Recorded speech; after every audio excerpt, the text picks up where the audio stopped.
José es dueño de una empresa que la compró el año pasado por más de 100 millones, que se llama La Sirena. Es una cadena de supermercados. El origen de La Sirena fue una equivocación. Parecía aquello una cadena de supermercados vintage. A mí me gusta tener empresas y vivir de mis empresas, ¿no? Vivir con la venta de mis empresas. Yo no hago una empresa grande para venderla. Las compañías grandes me gustan porque tienen mucha inercia, ¿no? Hay que ser muy malo para hundir una compañía grande. Cuéntanos la historia, José, de La Sirena.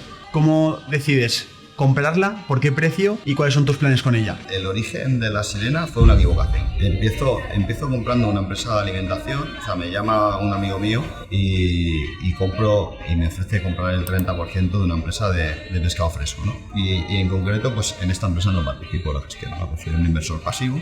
No sé, hay X millones de euros. Y entonces un día, leyendo en el periódico, veo que está la compañía de La Sirena en venta y veo una gran oportunidad, ¿no? Porque solapaba con mi compañía de pescado, era pescado fresco, y mi intención inicial era juntarlas, ¿no? Pues empiezo a trabajar en la operación, al final acabamos pagando casi 100 millones de euros por la compañía. Creo que es una compañía bestial porque tiene una marca reconocida, una compañía con 40 años, 1.300 empleados. Las compañías grandes me gustan porque tienen mucha inercia, ¿no? Hay que ser muy malo para hundir una compañía grande. Y una vez hemos recuperado la compañía, pues empezamos a intentar mantener la estrategia. Lo fácil de comprar una compañía que tiene 40 años es que si la dejas como está y no la tocas y va bien, suele ir bien. Pero vemos que uno de los errores que cometimos en la compra fue no valorar el dinero que tenían que haber invertido los fondos de inversión en las diferentes tiendas y estaban todas muy obsoletas, ¿no? Parecía aquello una cadena de supermercados vintage. Cuando tú llegas a una compañía y ves cosas que son evidentes, que dices, hostia, esto lo estás haciendo porque lo has hecho así toda la vida, pero por inercia. La vida cambia, ¿sabes? Y nadie te ha venido a decir que esto lo cambies. Porque, entre otras cosas, si eres un directivo y te han dado un presupuesto, lo que tú haces es gastártelo, porque si no luego te quitan el presupuesto. Hay muchas cosas que han ido haciendo con cierta inercia que nosotros hemos ido cambiando poco a poco, ¿sabes? Corriendo ciertos riesgos, la verdad, porque hay veces que lo ves claro, pero hay veces que lo ves claro y te equivocas.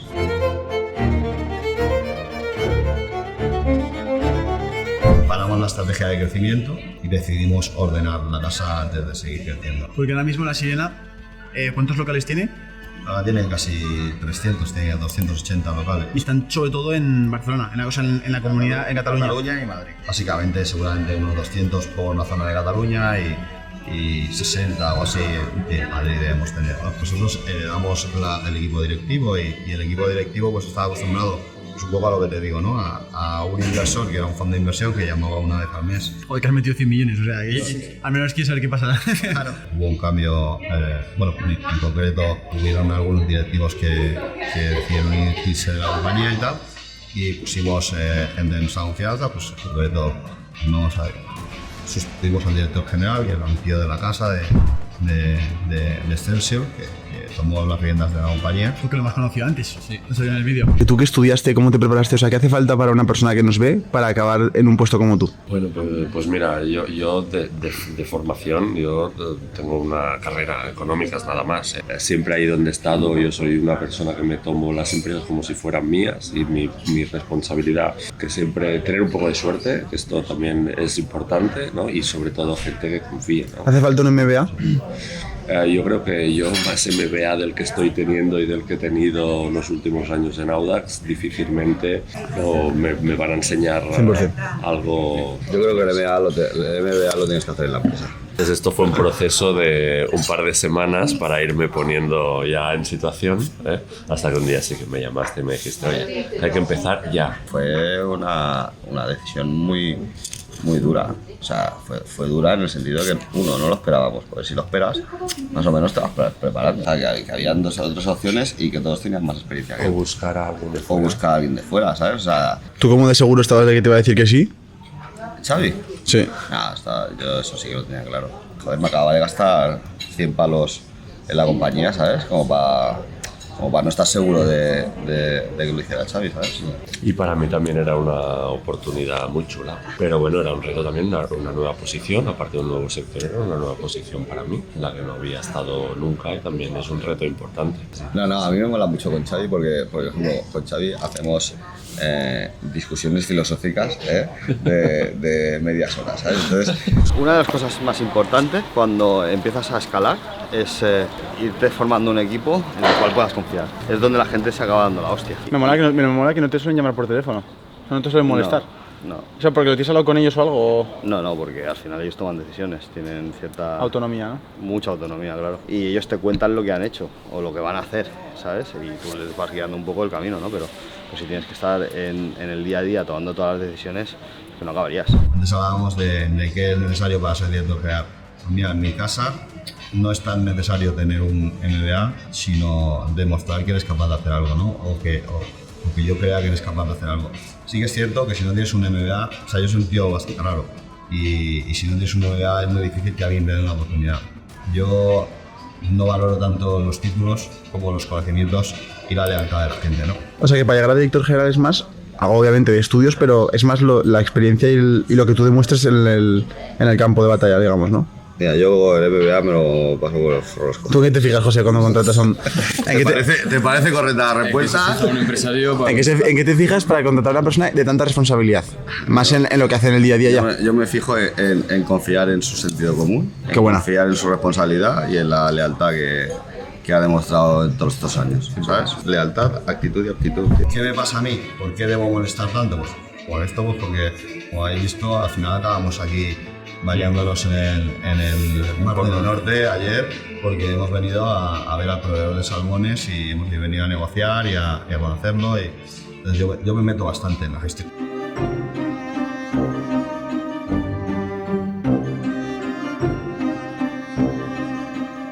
Estamos aquí precisamente en el Polo Norte y él está teniendo ahora una reunión con uno de los mayores proveedores que él tiene de salmón, que para que os hagáis una idea gasta no 1 millón de euros, gasta bastantes millones de euros en comprar salmón y otros productos del mar, de aquí, de esta parte del Polo Norte. O sea, esto es Noruega, estamos aquí.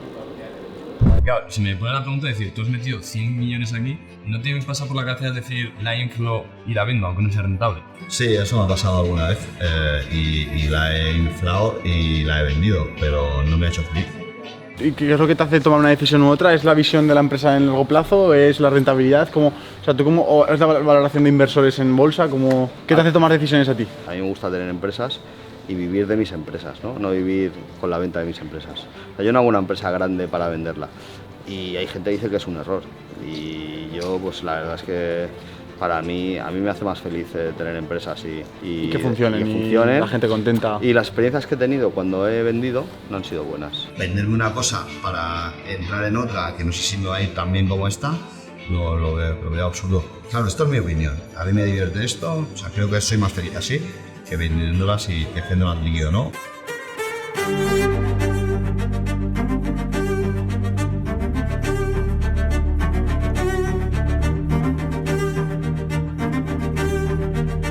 A ver, para que lo entendamos, esta estructura les costó producirla 300 millones de dólares. Creo que son 400 metros de largo, 70 de diámetro. O sea, es una auténtica animalada. Básicamente aquí lo que encierran son una serie de salmones que están dentro de como por agujeros, por partes y por huecos. Y aquí los van produciendo como si fuera literalmente una granja. Esto es una granja. José, Esto es una locura, tío. tú como ingeniero, ¿qué opinas de estas estructuras? La verdad es que cuando ves cosas así, de las dimensiones de esto, te quedas como loco, ¿no? Joder. Y cuando encima estás en medio del mar, Flipas, en un país recóndito, me parece muy loco. Lo fabricaron en China y lo remolcaron desde China para traerlo aquí. Tardaron 4 meses en traerlo. Eso de arriba es un tren. Pero ¿cómo definirías en tu situación entonces la felicidad? ¿Qué es para ti la felicidad, José? Ahora que has alcanzado el éxito, la riqueza... Mucha gente se piensa que cuando llegas a ese punto es como cuando te toca la lotería, ya no eres feliz. Yo no te puedo decir lo que es la felicidad, yo te puedo decir que yo soy feliz. Porque yo creo que la felicidad es diferente para cada persona. Entonces, a mí me hace feliz lo que hago. Y he decidido conscientemente hacer esto. Entonces, para mí la felicidad es poder hacer lo que me da la gana cuando quiero. Ahora me hace feliz esto. Cuando tengo 80 años, a lo mejor no tengo tanta vitalidad. Si tú me dices que esto es curro, pues te digo, pues yo no lo percibo como curro. Claro. Yo creo que si tú eres capaz de dedicarte a lo que quieres, no percibirlo como curro, levantarte a las 7 de la mañana con ganas y no por obligación, y encima tener el dinero que te permite disfrutar con los tuyos y darle a los tuyos lo que tú crees que tienes que darle, y no sé qué más puedes pedir a la vida, ¿no? Yo creo que cuando tienes un poco la vida completa y haces lo que en realidad te apetece, yo creo que consigues lo que tú entiendes por felicidad.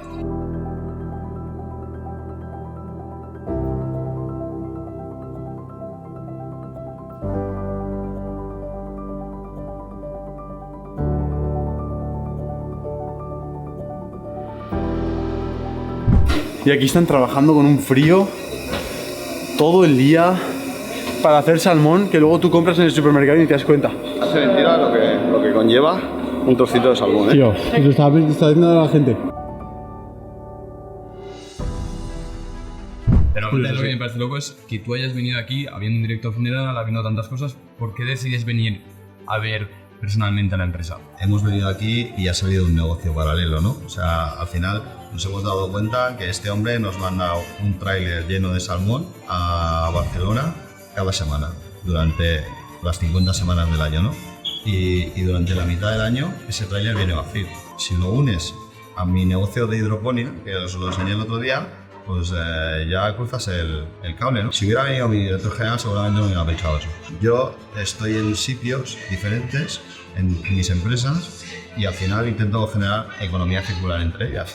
¿Va a valer la pena este viaje? Hostia, es que creo que ha salido barato, ¿sabes? Y yo creo que eso se une con una cualidad que tú tienes que todo el mundo puede aprender de ti, que es tu capacidad de escuchar. Es una cualidad que todo emprendedor debería tener que está escuchando esto, y es que da igual tú a quien tengas delante, da igual que gane 1.500 o que gane 400.000 euros a la semana, tú eres capaz de coger, pararte, escuchar qué es lo que está haciendo y aprender. Y precisamente por eso vienes aquí, porque sabes que vas a escuchar cosas que te van a generar un estímulo, un input distinto que luego te da esa oportunidad. Define tú esta oportunidad, define este punto. Lo hago inconscientemente, o sea, ahora escuchándote me doy cuenta de que sí que quizás es una virtud, que me paro y escucho, pero no lo hago conscientemente, lo hago porque tengo una necesidad de aprender que es innata en mí. Yo creo que la gente en general, los emprendedores, si queremos que nos vayan bien las cosas, tenemos que escuchar mucho.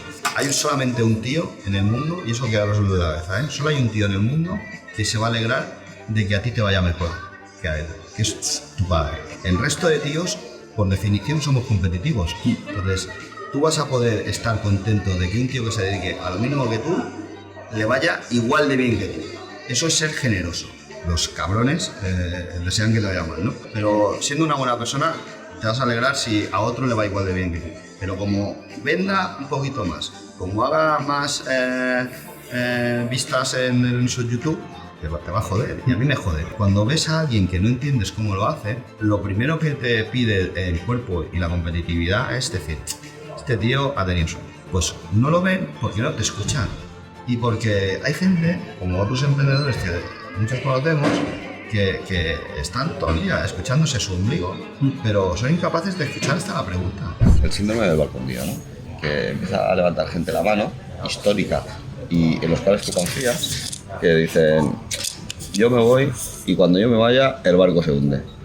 ¿Eh? Esta frase, tío, la he escuchado yo De gente que trabaja ahí. cientos de veces en las empresas que tú compras una empresa y el típico tío que lleva 20 años haciendo el coño lo mismo cada puto día, pues Claro, no sé, yo ¿cómo creo que eso gestionas el ego de esta gente, ¿no? Con responsabilidades que a lo mejor... sí. Bueno, yo creo que ahí ellos Y que han llevado la compañía a lo que es hoy en día y se piensan que es la única manera de hacer las cosas. Pero también hay otras maneras de hacer las cosas.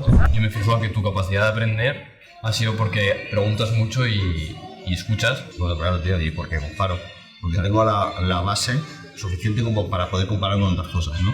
Y ahí me han pasado unas experiencias que a ti quizás no te hayan pasado, pero yo ya he vivido otras cosas que por semejanza digo, hostia, esto va a pasar como aquella vez que pasó con aquella cosa. Entonces, las cosas al final se repiten, ¿sabes? Como la moda. La gente que vea los otros vídeos, aquí José, que vean este vídeos, que se suscriban. Esto es oro, me cago en sos. Yo creo que la gente tiene que ver estos vídeos. Yo creo que vamos a intentar dar contenido de valor. Sí, seguro. Y yo creo que sobre todo, y eso lo hablamos el otro día, quiero dar contenido de valor, ayudando a gente a mejorar, pero también ayudando a gente a salir del bache, ¿sabes? Sí. Porque yo creo que los grandes olvidados aquí son la gente que está pasándolo mal en un momento en el que la empresa no le funciona, que tiene deudas, que tal.